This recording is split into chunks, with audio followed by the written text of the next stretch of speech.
Dili mahimo nga ikumpara ang sitwasyon sa laing dapit sa nasud ug ang probinsya sa Sugbo sa pagdumala sa mga kaso sa COVID-19.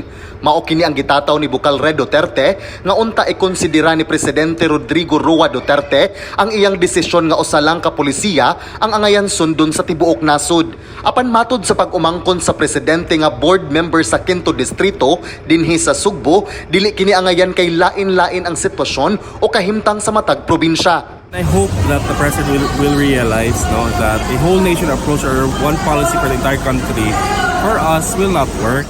Nagkanayon usab si Bukal Duterte nga sa mga probinsya, daan nagyud-lagyo ang mga panimalay itandi sa mga komunidad sa urban areas sama sa dagkong mga syudad sa Manila. Here, we don't think that you should compare apples to oranges. No, we have also to consider population density. You cannot compare a barangay in Tondo or barangay in Camotes, where houses are already practicing social distancing. No, take into account what's happening on the ground, what's happening in the provinces, and to take account the differences between urban and rural areas.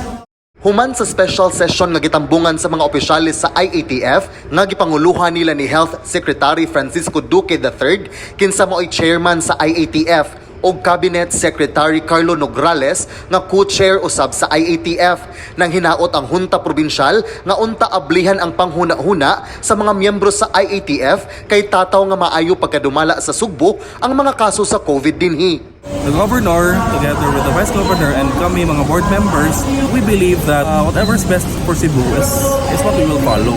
John Fredson Granada, Balita sa Sugbo.